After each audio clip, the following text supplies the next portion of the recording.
പന്തളം മുതൽ സന്നിധാനം വരെ തിരുവാഭരണ യാത്രയുടെ തത്സമയ സംപ്രേഷണം ഒരുക്കുന്നതും അത് കഴിഞ്ഞ് ആ യാത്രയോടൊപ്പം കടന്നു ചെന്നുകൊണ്ട് ശബരിമലയിൽ നിന്ന് മകരവിളക്കിന്റെ തത്സമയം കൂടി ദൃശ്യം കൂടി ഒരുക്കിയിട്ടാണ് ഞങ്ങൾ മലയിറങ്ങാറുള്ളത്.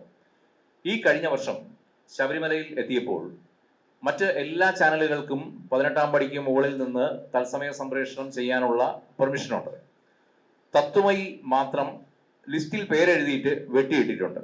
അപ്പോൾ ഞാൻ PRO കണ്ടു. അപ്പോൾ പറഞ്ഞു അത് കോടതിയുടെ സ്പെഷ്യൽ ഉത്തരവുണ്ട്, ഡിജിറ്റൽ മാധ്യമങ്ങൾക്ക് ഈ പ്രാവശ്യം മുതൽ അങ്ങനെ ഇത് നൽകേണ്ടതില്ല എന്ന്, അനുമതി നൽകേണ്ടതില്ല. അപ്പൊ ഞാൻ പറഞ്ഞു അല്ല, അത് ഞാനും കണ്ടതാണ് അതിന്റെ ഉത്തരവ്. അത് ഈ മറ്റ് സർക്കാർ ഇതൊക്കെ ഉള്ള പെർമിഷൻസ് ഒന്നും ഇല്ലാത്ത ഈ കൂണുപോലെ മുളച്ചു പൊങ്ങുന്ന യൂട്യൂബ് ചാനലുകൾക്കാണ് അത്തരത്തിലുള്ള ഒരു നിരോധനം അവിടെ ഏർപ്പെടുത്തിയിട്ടുള്ളത്. തത്വമയി പബ്ലിക് റിലേഷൻസ് ഡിപ്പാർട്ട്മെന്റിന്റെ അക്രഡിറ്റേഷൻ ഉള്ള ചാനലാണ്, കേന്ദ്ര ഗവൺമെന്റിന്റെ അനുമതി വാങ്ങിയിട്ടുള്ള ചാനലാണ്. പക്ഷെ ഡിജിറ്റൽ മാധ്യമമായി പ്രവർത്തിക്കുന്നു എന്നതേ ഉള്ളൂ, സാറ്റലൈറ്റ് അല്ല. അപ്പോൾ കഴിഞ്ഞ 7 വർഷമായിട്ടും ഞങ്ങൾ ഈ തത്സമയ സംപ്രേഷണം ഇവിടെ ഒരുക്കുന്നുണ്ട്. അപ്പൊ എന്തുകൊണ്ട് ഈ വർഷം മാത്രം മാറ്റി നിർത്തുന്നു?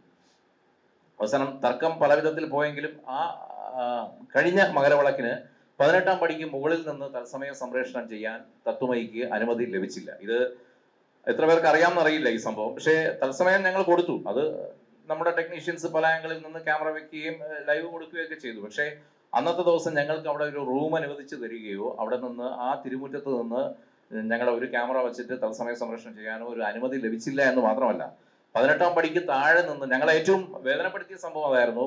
18-ാം പടിക്ക് താഴെ നിന്ന് ഞങ്ങൾ ഇത് ലൈവ് റിപ്പോർട്ട് ചെയ്യുമ്പോൾ 18-ാം പടിക്ക് തൊട്ട് മുകളിൽ നിന്ന് ജമാഅത്തെ ഇസ്ലാമിയുടെ ചാനലായ മീഡിയ 1-ന്റെ 3 ക്യാമറകൾ ലൈവ് ചെയ്യുന്നുണ്ടായിരുന്നു.